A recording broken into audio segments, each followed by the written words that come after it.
Hi, hello. Now we are talking a little bit about integration. So first of all, I want to thank you to attend this presentation after the lunch. Maybe some of them we are tired. It's Friday.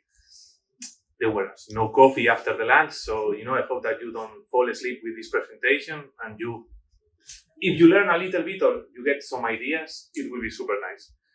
First of all, I want to start introducing myself. I don't want to be in the middle of the screen.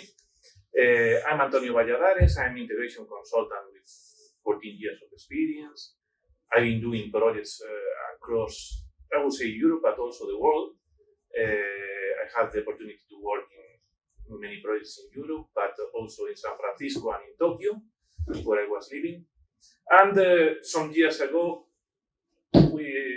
four colleagues, we started to open a company, very techy, that is called Code 10IT.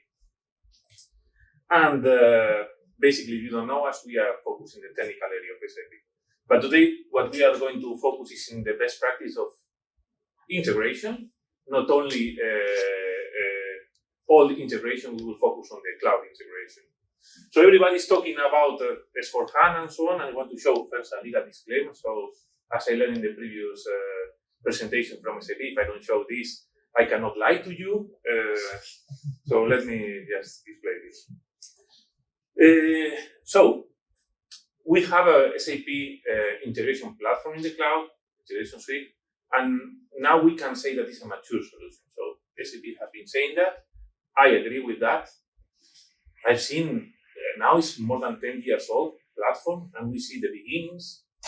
They were not as complete option as we do have today, and now we have a super nice integration suite with multiple features, but also the BTP platform itself has evolved a lot.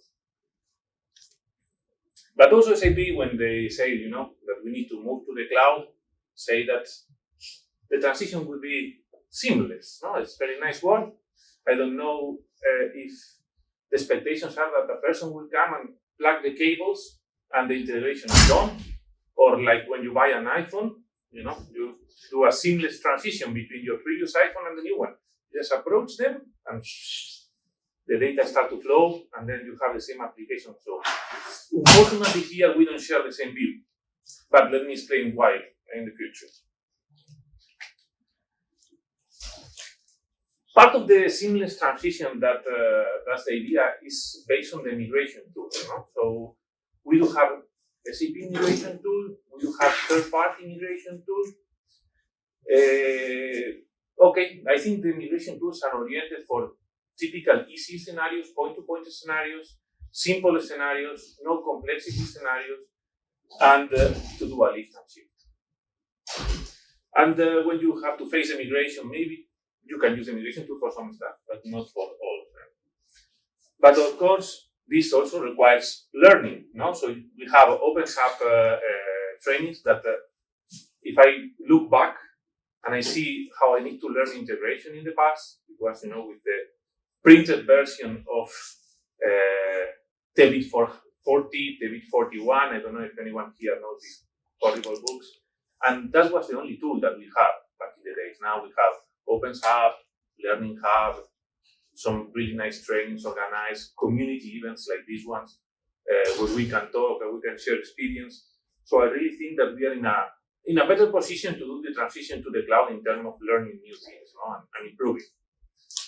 And this is very important because what we think about integration. So this is not just to have the check, we move to the cloud, okay? Or my license of PIPO is going to expire, I need to find another tool, I will move everything to integration suite. For me, this is not just to have the check. This is time to rethink your integration strategy. Do you want to continue doing the things as you were doing before? Let's continue using files. Let's continue using just integration point to point. In the moment that you have a new need, just do another integration.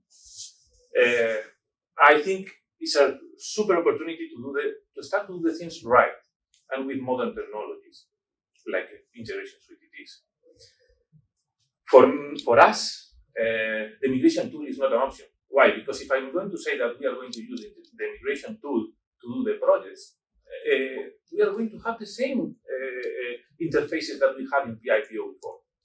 And lift and shift me means quick and dirty. Okay, this I'm not saying that this will apply for all the customers. Maybe you did super perfect scenarios, you have point-to-point integrations, no mapping conversions, and then you can do a lift and shift. But in most of the cases, it's good to rethink the strategy. Think that the IPO and before XI, they are really old platforms, and we don't want to move the garbage that we have in the 90s to the 2023, isn't it? So, yeah, let's think, and really, I will think that we cannot make disappear the files sometimes, but let's try. Let's try to make improving this integration strategy.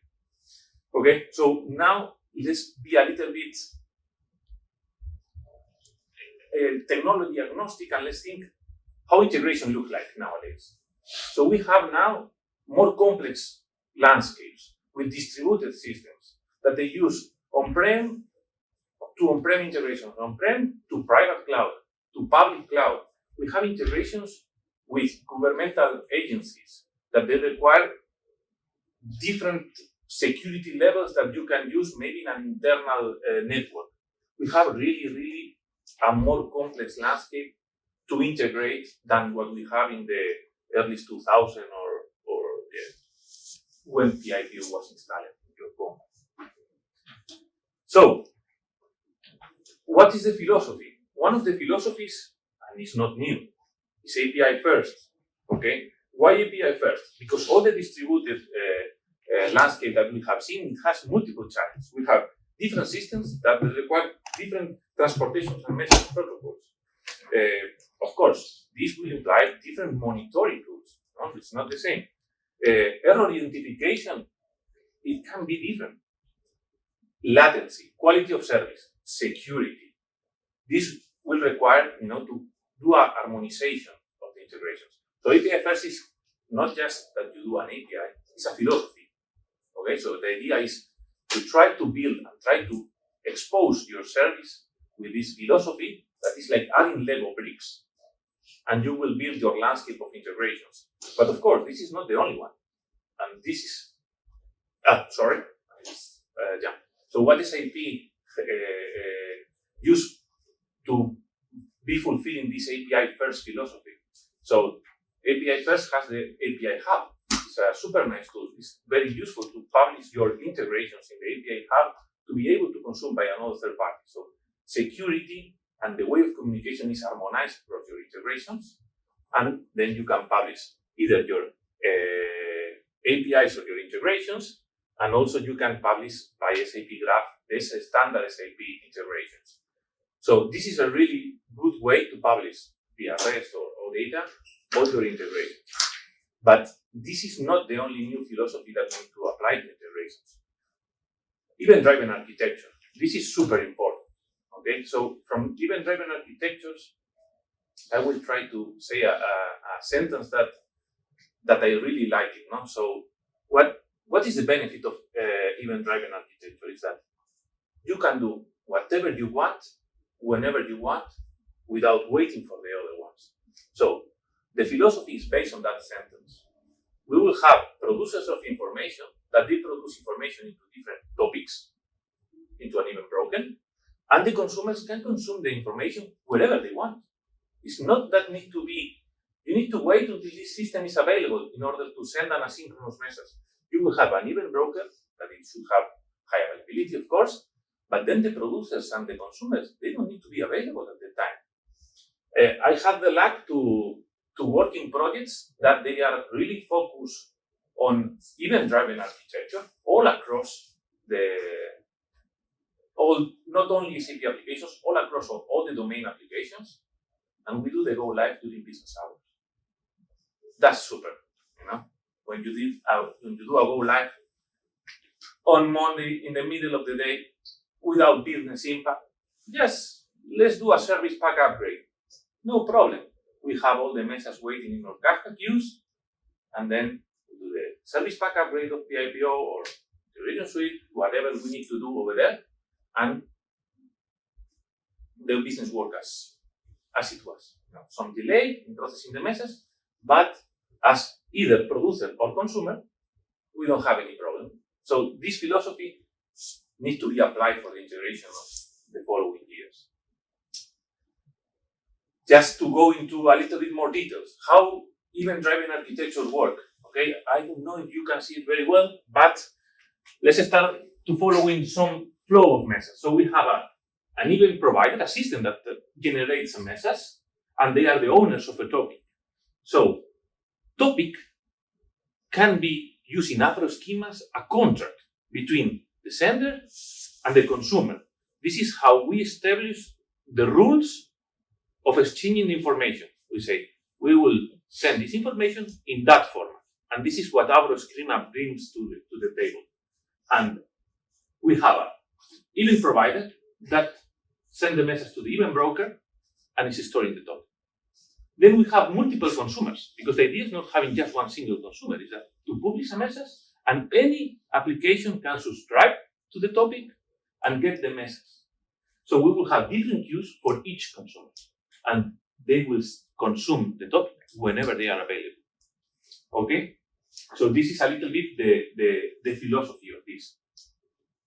The service consumer A can consume the topic immediately, but maybe this one is only available at night, and it will consume the message at night. Let's also, talk about another good architectural practice or another new way of doing integrations. That is a mix, combination, request-driven plus event-driven architecture. This is even, ideal scenario for some cases. We need to use the proper case in event. So here we combine event-driven architecture. So what we send is kind of webhook or a kind of signal that the event producer system will send some signal. We updated one article. Whenever you want, just come here and consume it. The article is the 555. So the service consumer is subscribed to this topic and knows, okay, the article was updated. I don't want to do it now because we have a lot of workload and so on. I will do it during the night, and I will consume this topic during the night, and I will get the updates of all the articles during the night time when nobody is accessing to the system. So during the night, consumes the topic, knows all the articles that they need to be updated, and then does a synchronous call to get this article information. So what is the benefit of this? Is that we have a super light message to send information to the service consumer regarding the information that it has been updated or it has been created. And then they can decide if they want to consume it or not, and when. Okay, so then, don't worry. We don't need to start doing these things and change all our integrations just immediately. Okay, so just I always put this slide, to rest a little bit, change and think. Okay, how we can do this with SAP? How we can do this thing? Because in my company this is impossible. We are still using files. How you will do an event-driven architecture with the file? Of course, not all the scenarios can be done like that. But the idea is that start to push the business, start to push the infrastructure in order to adapt to these technologies. And SAP has released a lot of new tools lately that allow us to do this kind of integrations. So integration suite, we have API management to publish APIs with the philosophy of API first that we were talking before. We have even mesh, that is the way of doing event-driven architecture. We can have also, and not closing the gates to another technology, we can use Kafka, we can use third-party event mesh. But what we have in integration suite is like an empty canvas. Okay, so we have a super powerful tool that you need to shape it. You need to establish the architecture in order to be able to do these things. When you open a fresh integration suite and you go there to design an interface, you don't have nothing. You don't have what we things that we have in PI, like a retry mechanism or error handling or alerts. So we also need to go back as well to think in the principles that when we were studying, when we were studying in the university or whatever, they say, what is the most important principle of IT? Reusability. No, don't do the things twice. No? Try to reuse it.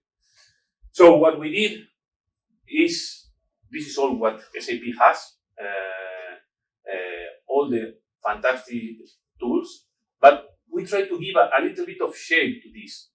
No? And we released one product that is an accelerator. And it's an accelerator not only for migration from PIPO. This is not, as I'm saying, we are not doing lift and shift. So this is an accelerator to the journey to the cloud. So basically, what we did is create some tool, create some framework on how we want to do the interfaces, how we want to do, or not interfaces, or integration architecture. This has 3 pillars, okay? Integration patterns. It's really important that we describe some integration patterns, and not everybody that comes to the system do the things how they like. Because then we have a potpourri of things. One wants to do the things like that, another one has to do the things like that. And also, having patterns is super important to establish mechanisms, like could be alerting, retrying, etc. So if you don't have patterns, you are not squeezing the possibilities of your integration. Alerting tools, this is not included. When we build an integration, we need to build or alertings or error handling by yourself. And in some cases, it's complex or different. No? And we know how the alerts were working in PIPO before. And then the other pillar is a toolkit. So, as you can imagine, toolkit can be a lot of Groovy scripts and so on, but more than that, we have automatic functionalities to alert you when a certificate is going to expire. Because we always discover that a certificate is going to expire when we have the errors in production.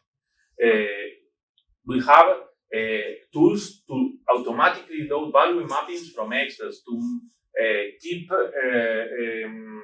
backup security copies in repositories, etc., etc., etc. So all the things that we've been learning doing more than 30 projects, we put it in common and we release this tool. So let's talk a little bit of patterns and why we think that this is one of the most important things. No?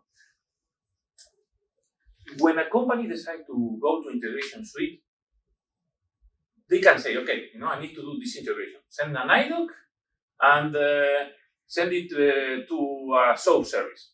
And the developer that it was coming from the IPO decided, okay, IDOC adapter, I import here an XSD, I map it, and I configure the SOAP channel, send. Okay?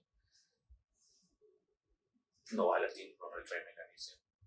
Okay, what we were doing in the IPO, we move it to the cloud. That's not ideal. Okay? Let's start. This is our integration pattern for asynchronous communications. And you say, okay, for asynchronous communication, what we were doing, that you are doing this. Why? Why? There are some reasons. So cloud philosophy is that all the messages are synchronous. Okay? So when we have an IDOC, for example, that in our mind is an asynchronous message, now it's using a synchronous protocol. So we have seen in some customers that they have really big load of IDOCs and big load of data, that when we send an IDOC and we do heavy processing integration suite, the connectivity is not closed because it's synchronous. It's waiting for a response. So we decide to create a decoupling type. This decoupling type is no longer nothing else than receiving a message in a synchronous way, put it in a GMS queue that is asynchronous, and closing the connectivity. We release the sender system for useless workload to trigger the message. If we don't do this decoupling and we do a standard integration, we will have the sender system waiting until all the process is finished. Then we implement a routing tier. The idea of the routing tier is basically one of the nicest functionalities of PIPO. In PIPO, we go there in the icon and we say, okay, the receiver is this one. We set some rules. And now the operations are this one. We set some operations. We don't have this integration suite. So we implement this routing tier to address the application tier. So this is a asynchronous communication that is communicated with asynchronous, starting with S. Asynchronous to synchronous. Okay? With that, what we do is we decide which mapping will process or will transform the message and apply this. So when we need to go to develop an integration, we only build an application tier. We don't need to build all this. This is all done in Code 10, the CI accelerator. We only go and build the application flow.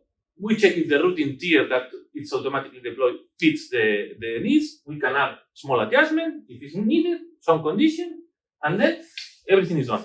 As well, the dispatching. Again, to cover the same functionality, we need to send the IDOC synchronously. So we place a GMS and we trigger the message to the other system. This is not only happening with IDOCs.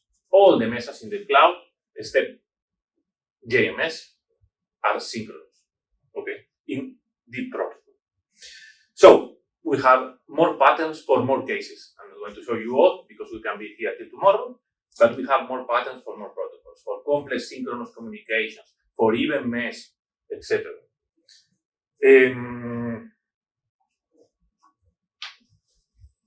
Then what else? Alerting tools. Okay. I think who was doing PIPO in the past in this room? Some people, no? The alerting tool, it was a sad email, isn't it? No, like text, maybe a link.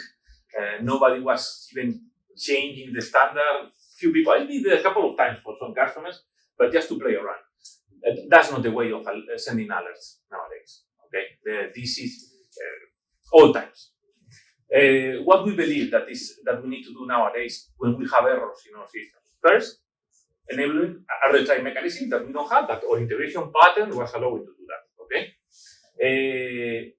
And second, if we have an error, we need to notify to ITL. Now everything needs to be tracked. We need to create the Jira ticket, ServiceNow, CSA, whatever tool are you using. We have a lot of them compatible out-of-the-box integration with our potency accelerator. But this is also how we need to do the things. Maybe 10 years ago, one PI was not doing, was sending emails. But now we need to be more proactive. And people receive an email and it goes automatically to the spam folder because it's automatic from ServiceNow. No, we believe that we need to also integrate with messaging tools. So we have out-of-the-box integration with Teams, Slack, and WhatsApp. Okay, don't worry. WhatsApp is only working for business accounts, not for personal use. Don't worry, you will not get alerts in the Saturday night via WhatsApp. But for the rest of the tools, it's super useful. Okay, so we have implemented automatic sending messages for projects that we are doing, and even during the UAT phase, we are getting alerts in our Teams chat, and is improving the quality of service a lot. So let's not wait for these dirty emails that we have in the past. Also improve the tools. And if you don't have it, don't worry. We can continue sending emails. But we compose an email nicely with an HTML and more details and so on than what we have in PIPO. And then the other pillar is the integration tools. It's a toolkit, okay? So here we have, as I was mentioned before, monitoring reporting. You can get an email with a reporting of all the day, how many messages were processed, etc. If we have an error and so on, some companies want it. Don't ask me, I don't want to see it. I want to see that we don't have errors. Value mapping tools. We have a set of integrations that's able to load value mappings and it's not longer, horrible to go there and so on. I've been working in a project where we have 7-tier infrastructure, so 7 different environments, okay? So we have development, quality, production, plus some regression testing, and another layer for products with development, testing, and quality. 7-tier architecture. So if you need to load a value mapping in 7 integration suite, that's horrible. So this is automatic. You can transport value mapping between integration suites, or you can re-import from an Excel or whatever. We have multiple options. Notifications, out-of-the-box notification for the IDOC. So as we said before, IDOC now are synchronous, surprisingly. We can send the systat IDOC or whatever other mechanism to inform if we want to use this feature to the backend, what is the status. We have a library with a lot of Groovy scripts that are making really easy and faster the developments. DMS queues health checks, credentials. Well, a lot of that one. This one is very good. This is a plan for disaster recovery. No, so we had one customer that say, okay, we have here everything in the cloud. You come here, you do these integrations, and how we do the backup of integration suite? And say, no, you don't do backup of anything of BTP. You need to rely on SAP. And they say, okay, but what we need to do to be sure that this will not fail? So we say, okay, let's think.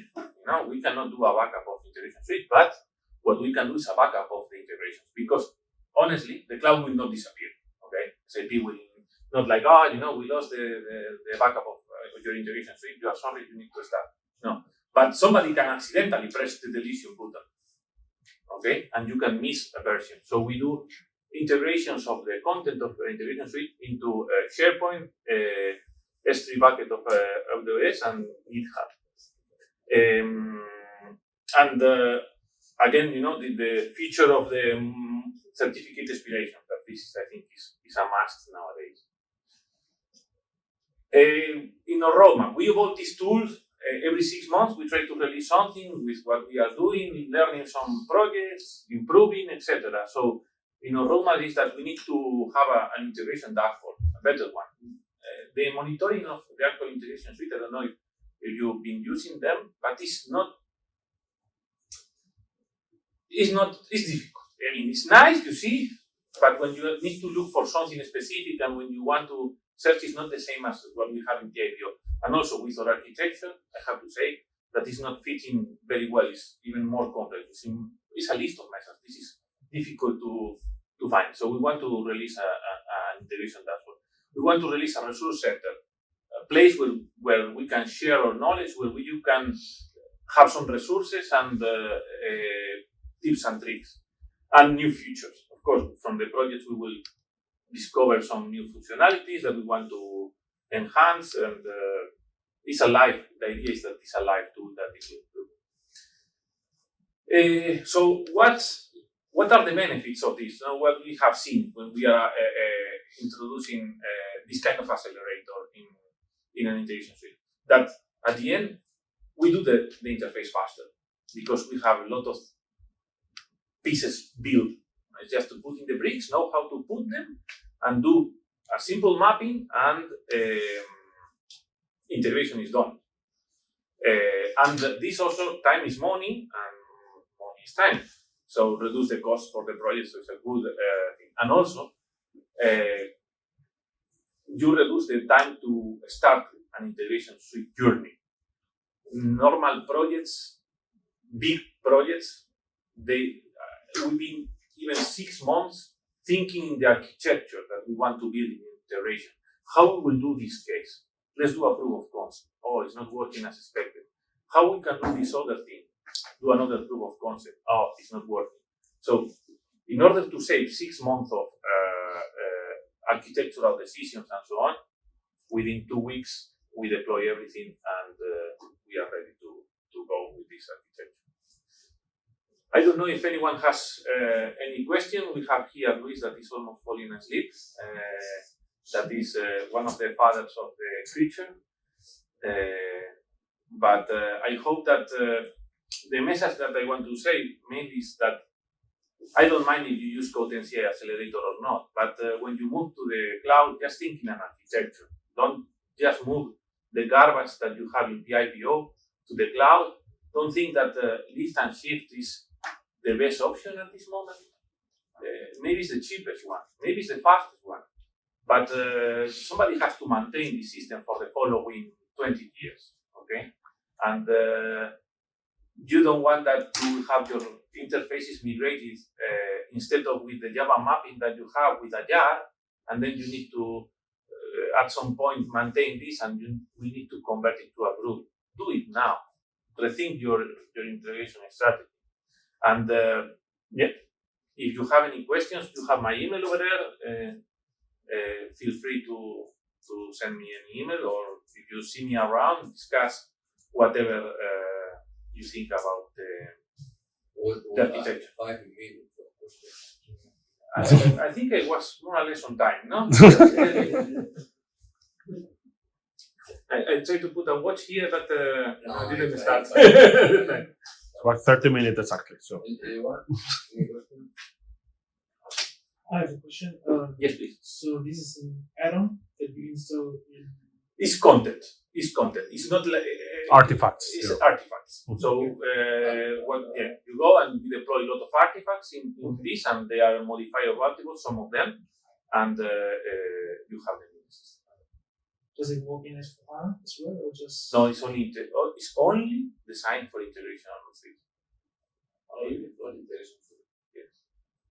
All the tools of integration suite, Kubernetes, API management, but only for integration. This there is only integration suite. It doesn't mean this. Whatever, if you have it in a hyperscaler or you have it in SAP, but only for integration. And it's inside your field. So at the end, this is of course you can use it when you have already an installation of integration suite. But ideally, I need to start using this. How I start, and then you call us. We go there in 2 weeks, and we boost you to get some speed with your integration.